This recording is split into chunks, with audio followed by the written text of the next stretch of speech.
Studio.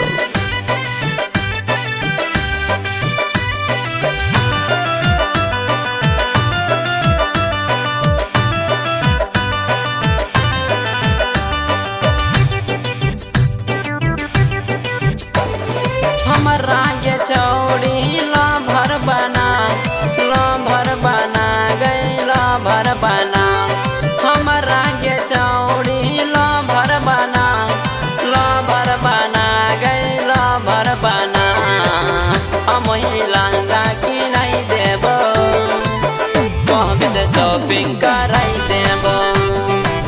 हम ही लहंगा की नहीं देबो कहबे तो शॉपिंग कराई देबो।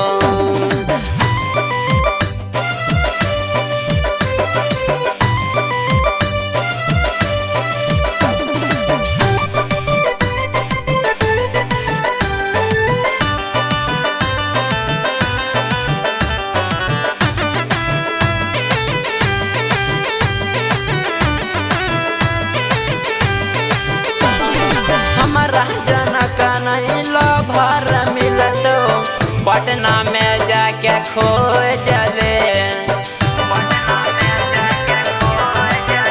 आगे हमारा जनक नहीं लो भर मिलतो पटना में जाके खो जले।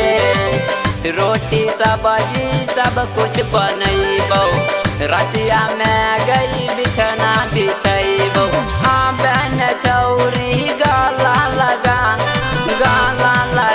गई गाला लगा।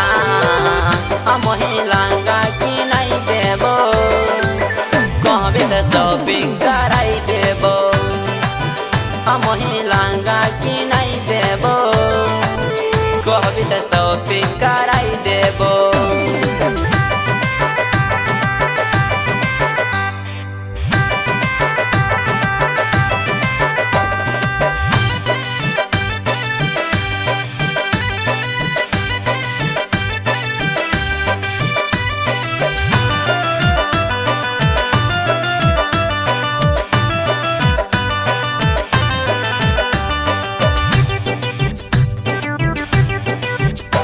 आगे कोनो चीज के तोरा कमी नहीं देबो।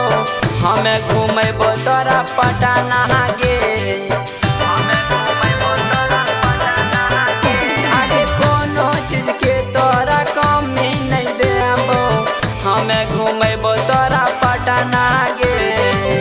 कहे छो नरेश सुना के छौड़ी अजब गजब के हम मिले छो जोड़ी। बाप से तू हो दुआ मना गई दुआ मना। हम ही लहंगा की नहीं देबो कहबे तो शॉपिंग कराई देबो।